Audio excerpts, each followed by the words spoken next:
What if I told you there's an animal out there in the African savanna that defends its territory not with horns or claws, but with its tears? Well, let's dive into the fascinating and honestly kind of weird world of the Dik-dik. So, when you think about an antelope protecting its turf, you're probably picturing clashing horns, right? Or maybe these incredible bursts of speed. But for the tiny dik-dik, the reality is way more bizarre and, frankly, a lot more interesting. That's right, I'm not kidding. This little marvel marks its territory using a thick, tear-like liquid that comes from glands right next to its eyes. It is a completely unique form of chemical communication that really sets it apart from pretty much every other animal out there. Okay, so let's get properly introduced to this animal. The Dik-dik is this incredibly shy, elusive creature.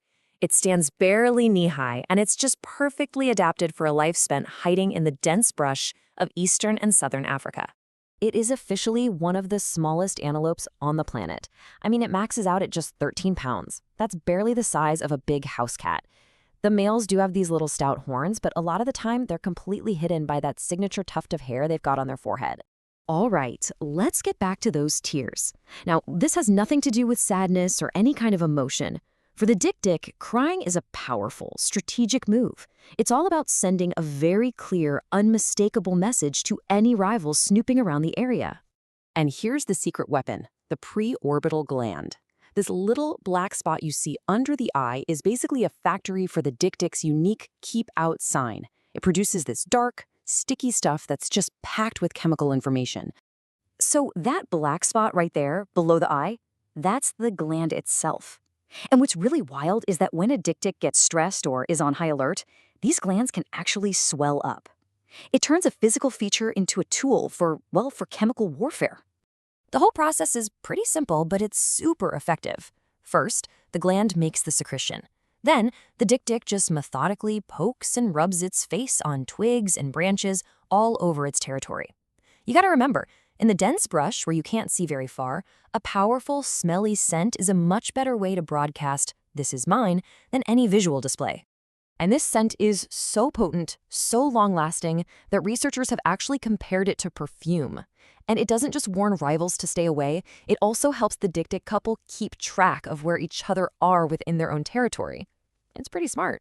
But marking territory with its face isn't the dik-dik's only trick. Oh no, this animal is basically a masterclass in adaptation. It's packed with all these incredible features that let it thrive in places where other animals would really struggle. Living in really hot, dry places means dealing with extreme heat is priority number one. And the dik-dik has evolved one of the most efficient cooling systems you can find in a mammal its size. It's pretty amazing. The secret is actually revealed by the animal's own skull. That long snout, or proboscis, acts like a natural radiator. It's filled with membranes that cool down blood through rapid, shallow breathing before that blood ever reaches the brain. This lets them handle scorching hot temperatures without overheating. And the list just keeps going. Thanks to that super efficient cooling system and a diet of plants that are full of moisture, they don't even need to drink water. When they get startled, they let out this zick-zick sound, and that's actually how they got their name. And if they do have to run, they bolt in this crazy, confusing zigzag pattern to shake off predators. So let's shift gears and talk about its social life, because it reveals this incredible story of loyalty. You know, in the mammal world, true monogamy is exceptionally rare. I mean, it almost never happens. But the dik-dik, well, it's a famous exception. Now, here's what's so fascinating. It isn't about necessity. Research shows that male dik-diks could actually defend a territory big enough for several females, but they choose not to.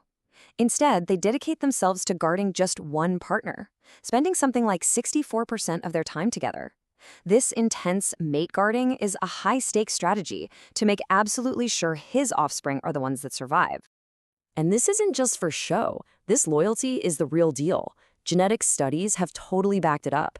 When scientists analyzed the DNA of 12 different dik-dik families, they found zero, and I mean zero, evidence of cheating. Every single baby was the biological offspring of its mom's bonded partner. But for all of these incredible adaptations and amazing survival skills, the dik-dik is facing its single greatest threat. And that threat is us, humans. This number really puts their vulnerability into shocking perspective. 1. That is how many suede gloves can be made from a single dik-dik hide. It's that demand that drives so much of the poaching. And the pressures are coming from all sides. They're hunted for their hides and for their tiny leg bones, which get used in traditional jewelry. At the same exact time, their habitats are shrinking because of expanding human settlements. And, sadly, they're part of what's known as Africa's Forgotten Five. These are species that just don't get the same conservation spotlight as, lions or elephants. So it really leaves us with this final lingering question. The Dik-dik has evolved this incredible set of tools to survive: lions, leopards, and eagles. But the challenges that we pose, from poaching to habitat loss, that's a completely different kind of test. Whether its brilliant adaptations are enough to navigate our modern world, well, that really remains to be seen.